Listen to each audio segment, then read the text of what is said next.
Jordan Hill, we're back on the overtime after game edition. Me and Auburn. Jordan, you're in Fayetteville, Arkansas. How's it going, man? Tell us how to go today. It was wild. That game, it seemed like it swayed back and forth. There was a while there where it kind of looked like Arkansas was going to sneak away with one. In the third quarter, they got a little bit of momentum, and KJ Jefferson hit that third to Treylon Burks. And I was sitting down there thinking, oh my God, is this really about to happen? Credit to Auburn. They played well for most of that first half. Had the plays right before halftime that let Arkansas kind of get back in it. Then that third quarter, Auburn made the plays that made the difference. To me, the two plays that really swayed this game were Derek Hall's strip sack that Marcus Harris recovered, and then it was Demetrius Robertson. That shot they took. A lot of credit to Auburn and Brian Harsin for making that call. I think you had them on the ropes after a fourth down stop. And then Auburn hits a 71-yard touchdown. And to me, from there, the game was pretty much wrapped up. Auburn took advantage. It wasn't always pretty. Some of the third down defense, I think, is going to be looked at after this one. But, hey, you beat a team that I think is, fairly dangerous in Arkansas. And to do it in that fashion, I came away pretty impressed. Jordan, we started this game, and I'm over here at Christian's house while I'm outside because Christian and Nathan and Jake are working inside. At the very beginning of the game, I'm watching it, and I think, and I picked Arkansas coming into this game, and then two drives in, I'm like, Auburn's going to win this game. Arkansas still Arkansas, I can tell. And, and I think really besides the middle eight, like you said, it could have slipped away from Auburn, but I really just think it was that middle eight. And other than that, it looked like a pretty big win, easy win for Auburn. Did you see it that way up there, or was it closer to you? No, I think you're right. I think the only point that it seemed like it really got, contentious where you thought that Arkansas might have had a chance was that middle eight. And it seemed like to me it all started when Auburn called that timeout right before halftime. And it's one of those decisions as a coach where if it works out and you get the ball back, well, you're a genius, but it didn't work out there. And so, of course, we hate that call. Calling that timeout on 3rd and 15 and Arkansas converted. And they had that momentum and they kind of rode it into the early minutes of the third quarter. And, two back-to-back 3-and-outs by Auburn to start that third quarter. And you're kind of going, oh, man, like the Arkansas truly did have a window. But again, Arkansas had that opportunity and Auburn made the plays.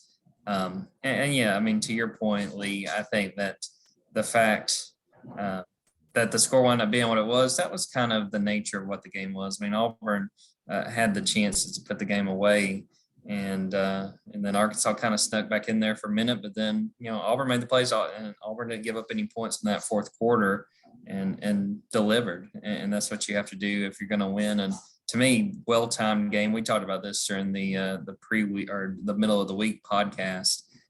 What a kind of a boost this game can be and how we could learn a lot from this team. And I thought there was a lot to like. The way Bo played, the plays that were made by the receivers. Everybody was dogging the receivers, and rightfully so, because they struggled last week. And I don't think they're the reason they lost to Georgia, but it would have been a whole lot closer with some of those catches.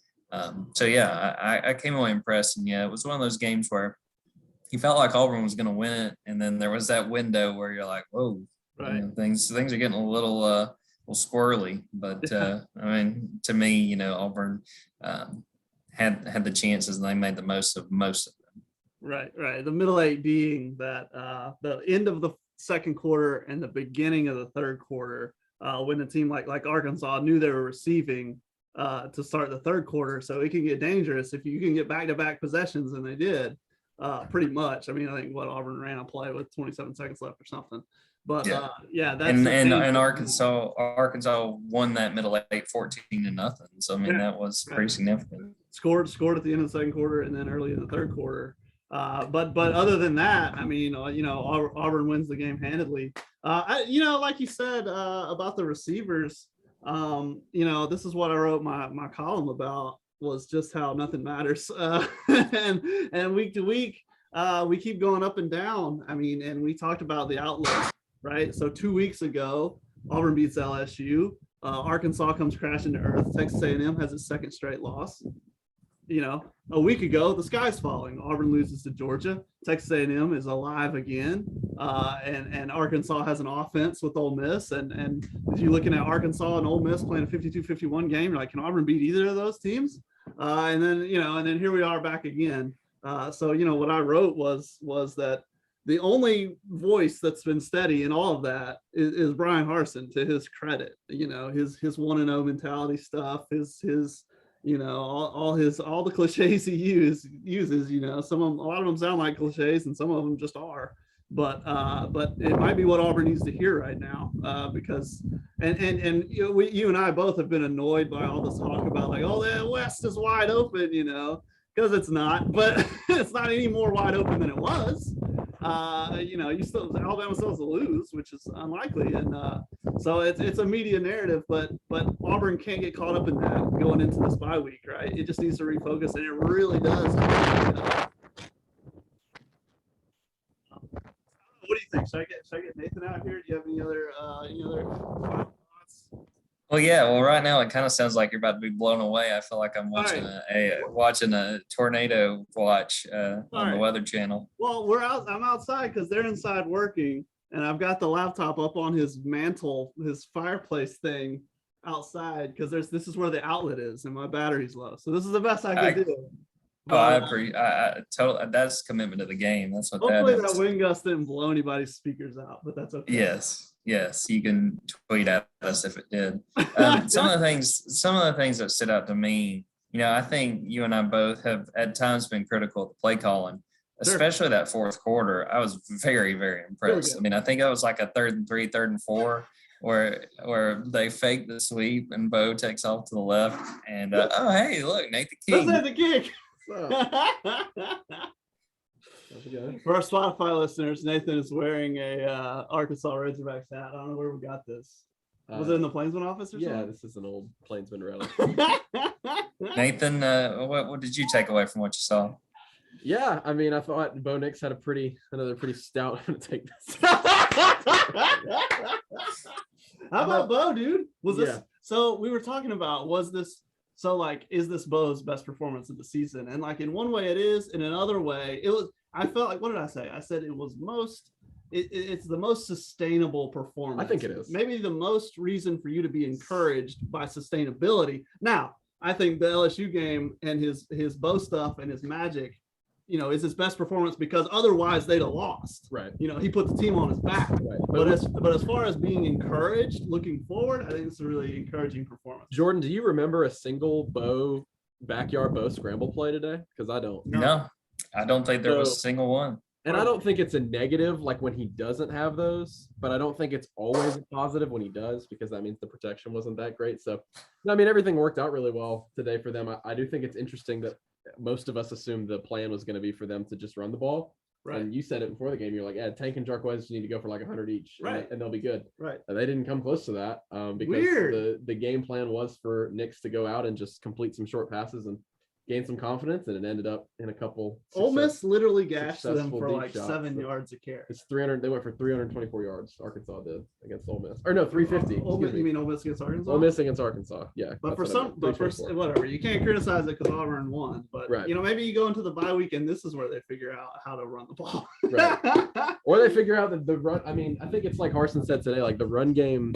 You set those up because the run game is always there, and so I think there's a difference between establishing it and having constant success versus just establishing it and having the threat of it. Sure. So like that's what they're going to do. They're just going to set it up and they're always going to have it there. That doesn't mean it has to be gashing you every play, but they know they're not an air raid. They know they're never going to go away from it. So you've still got that threat regardless of. I do think that's an issue. It's just they weren't able to get uphill sometimes today, but you had a good enough performance from your quarterback to kind of offset that. I'll tell you what, Bo Nix playing some 11 on 11 in the red zone. Who'd have thought that would work, Nathan? Who'd have thought? Hey, send Jake in here. Send Jake out here. We need the intern. But yeah, I mean, what do you? The Bo Nix running the ball in the red zone, Tank running the ball in the red zone, it worked. And that was a good play call. And like we talk about the struggles in the running game, at least they did that. At least they got that going. And Bo proved, to be a weapon with his legs, right? Yeah, I mean, I think the idea that you can just make him a pure passer, one, it's not going to work. Two, you're doing him a disservice because the way he runs is, a big part of his game. Right. It's what makes him so dangerous. And I want to say too, I know he kind of had some of his troubles, had a few false starts, but the fact Killian Zire started at left tackle and we didn't see those. We didn't see those Bo Nix, scramble plays, had to keep it alive. That was at least a good sign. Yeah. Dr. Weiss is here. Jake, how's your Georgia prediction going? 14. I'm gonna check it. They scored. Kentucky scored, dude. Watch out. 14 to 7.5. Watch out. The Wildcats. They survived the early storm. Jake, do you have any final thoughts from this game?